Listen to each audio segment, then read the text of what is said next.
Para a gente repercutir as falas nas Nações Unidas, na Assembleia Geral da ONU em Nova York, a gente vai conversar agora com Alexandre Uehara, que é professor de Relações Internacionais da ESPM. Professor, boa tarde. Queria começar falando de guerra na Ucrânia. Zelensky discursou hoje. A gente já teve uma fala do presidente Donald Trump de mais apoio à Ucrânia, reconhecendo que países da OTAN poderiam derrubar aviões que invadam o espaço aéreo desses países. Que frutos que Zelensky pode colher nas reuniões e no discurso que ele faz na Assembleia da ONU na continuidade da guerra na Ucrânia? Boa tarde, professor. Boa tarde a todos os telespectadores. Nesse momento em que a gente está tendo aí os 80 anos, né, da ONU, essa Assembleia que celebra os 80 anos da criação da ONU, a paz é um elemento importante num ano, né, em que nós vemos vários conflitos acontecendo pelo mundo, e esse entre a Rússia e a Ucrânia é um dos que hoje mobiliza e chama a atenção do mundo todo. Já é uma guerra que dura algum tempo, e o discurso do presidente Zelensky, eu creio que vai nesse sentido, né, de lembrar a necessidade da paz. Ele até tem trazido primeiro, né, o cessar-fogo como algo necessário e depois sim a paz, até indo um pouquinho aí na conversa com o presidente Lula também, né? Isso parece que ficou claro, que a necessidade de busca da paz. Então, o que me parece, né, é que o presidente Zelensky tem tido algum sucesso desde o momento em que houve a invasão da Ucrânia pela Rússia, de tentar mobilizar a opinião pública internacional e também trazer apoio de líderes internacionais, de países como a da OTAN, que foi mencionada também agora na matéria, e também do Brasil, no sentido de tentar buscar a paz. Então, acho que esse é um ponto importante. O presidente Zelensky é de manter essas relações com os diferentes líderes mundiais, buscando apoio e, com isso, tentar aí resistir às forças russas, que têm feito uma ação ofensiva bastante severa, né, contra a Ucrânia. A gente tem visto aí já muitos mortos acontecendo, sofrendo aí por causa dessa invasão. Professor, e como que a gente pode interpretar essa mudança de rumo no discurso do presidente dos Estados Unidos, Donald Trump, que postou numa rede social que é possível que a Ucrânia vença a guerra e recupere territórios, também fez críticas à Rússia, chamando a Rússia de um tigre de papel. Esse discurso um pouco diferente do que a gente via do Donald Trump quando se encontrava com Vladimir Putin, se encontrou com Putin no Alasca, já tinha falado anteriormente que a Ucrânia teria que ceder territórios mesmo. Como que a gente pode interpretar essa mudança nas falas de Donald Trump? Sim, bom, mudanças na fala do presidente Trump a gente tem observado em vários momentos, mas, enfim, neste caso específico, talvez a gente possa considerar que houve uma superestimação da relação dele com o presidente Putin, presidente da Rússia, de que a conversa dele particular, né, bilateral com o presidente da Rússia, de fato conseguisse levar a, pelo menos aí um cessar-fogo e depois a paz, como é o desejo, né, como era ele tem colocado desde o momento da sua campanha. O presidente Trump tem dito que ele acabaria com os conflitos internacionais e acabou não acontecendo isso, muito pelo contrário, né? Houve uma intensificação dos ataques russos à Ucrânia, e isso acaba desgastando a própria imagem e aquilo que ele se propôs a fazer, o que ele pelo menos propôs à população americana que ele ia fazer. Então, dada essa dificuldade, o que esta reversão, né, no discurso dele em relação à situação da Ucrânia vem um pouco nessa linha, né? Temos que sempre lembrar também, acho que a gente não pode perder de vista a perspectiva, que estamos aproximando das eleições do ano que vem, do meio de mandato nos Estados Unidos, e eu creio que neste momento, né, final de 2025, já se começa a olhar também as repercussões políticas que estão tendo e vão ter para o ano que vem. Eu creio que o Partido Republicano está preocupado com isso também, em relação aos resultados tanto das medidas econômicas, das tarifas que o presidente e o governo Trump adotou este ano, como também os seus discursos e aquilo que ele conseguiu ou não conseguiu realizar ao longo do seu mandato e como é que isso pode impactar nas eleições norte-americanas. No discurso do Milley de hoje, ele acabou repercutindo, seguindo as posições do presidente americano Donald Trump, de críticas a organismos internacionais, de críticas à própria ONU, às Nações Unidas.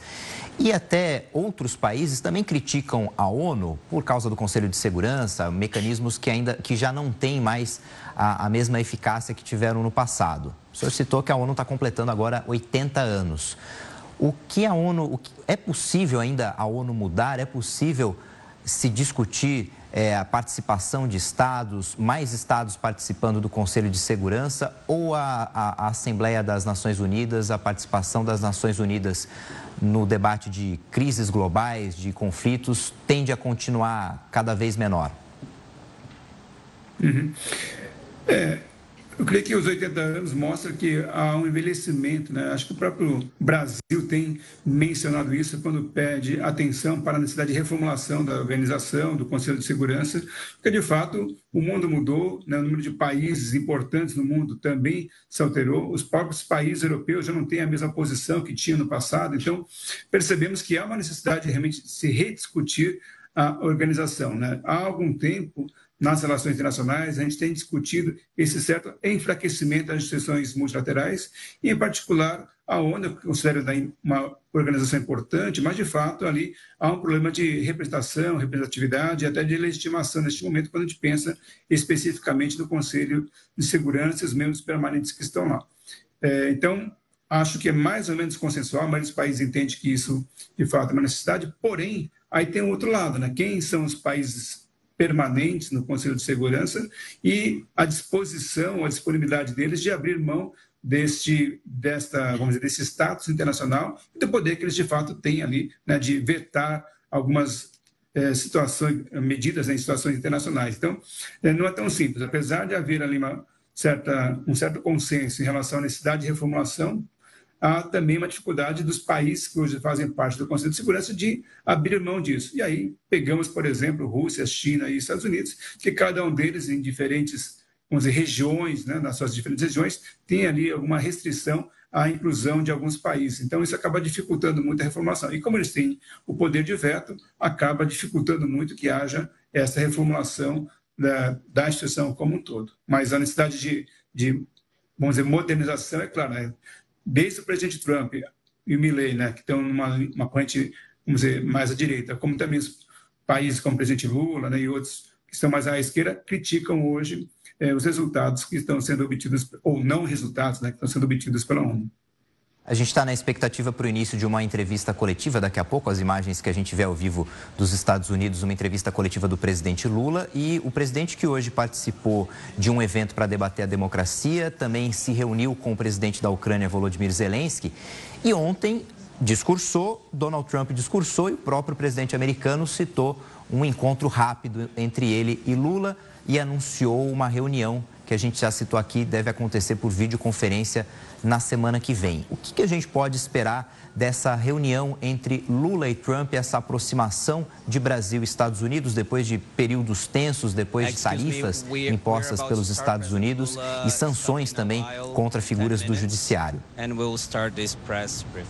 Eu creio que há muita expectativa, né? Porque, de fato, as divergências entre os dois presidentes e os dois países, a gente percebe que ao longo deste ano foram bastante intensas e grandes, e até a elevação de tarifas contra o Brasil pelos Estados Unidos mostra que ali há uma diferença importante de países que completaram aí recentemente 200 anos de relacionamento de muita aproximação, de muita integração, mas que ao longo deste ano houve uma deterioração ali importante.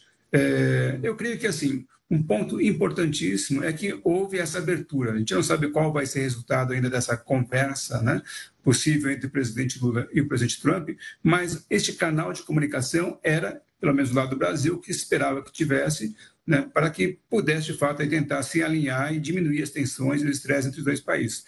Dado que os Estados Unidos é importante para o Brasil, no aspecto político, relações internacionais e econômico, mas também temos que pensar que o Brasil, para os Estados Unidos, o Brasil está entre as 10 maiores economias do mundo e é a principal economia da América Latina. Então, também não é uma coisa assim desprezível e é importante para os Estados Unidos, inclusive em termos comerciais, com vários produtos que o Brasil é o principal fornecedor para o mercado norte-americano. Então, há uma expectativa ali de pontos de convergência possíveis, e se nós tivermos uma conversa entre o presidente Lula e o presidente Trump e que se caminhe, né, pelos pontos de convergência e interesses comuns, eu acho que vai ser muito bom e pode ter um apaziguamento, um alinhamento aí, de relações. Se focar nas divergências, isso vai ficar muito difícil, porque nós sabemos que aí, de fato, existem muitos pontos de divergência e isso pode criar mais estresse ao contrário do que levar aí uma melhoria nas relações entre os dois governos. E para além de tarifas a produtos brasileiros, se especula que a reunião pode tratar de big techs, de restrições que o Brasil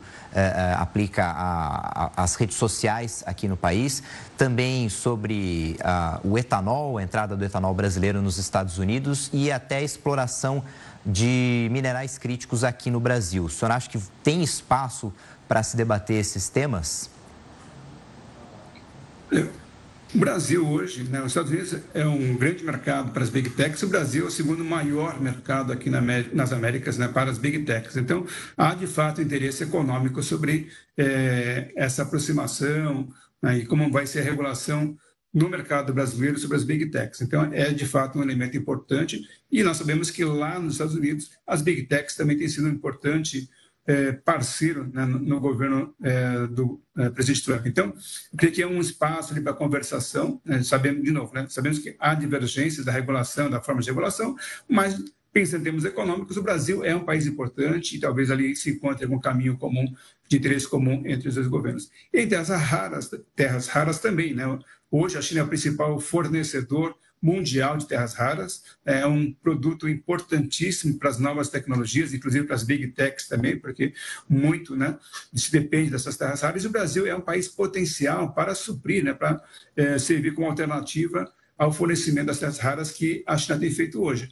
Porém, necessita de investimento. Talvez esse investimento possa vir, né, também dos Estados Unidos, que é um importante investidor no Brasil, para suprir essa necessidade de tecnologia que o Brasil tem hoje para que consiga, de fato, produzir, né, explorar e produzir as terras raras, tanto para o mercado brasileiro, mas também para o mercado americano. Então, eu creio que há, sim, pontos de convergência e interesses comuns. Então, se a gente conseguir fazer com que a gente conseguir, não, né, mas se os presidentes, né, conseguirem conduzir essa conversa pelos interesses comuns e convergentes, eu creio que poderíamos ter bons resultados, ou pelo menos um resultado mais otimista sobre a conversa. Reunião prevista para a semana que vem entre Lula e Donald Trump. A gente está na expectativa para o início da entrevista coletiva do presidente Lula. Alexandre Uehara, professor de Relações Internacionais da ESPM, muito obrigado pela entrevista, obrigado pelas explicações sobre esses pontos da Assembleia Geral da ONU. Uma boa tarde.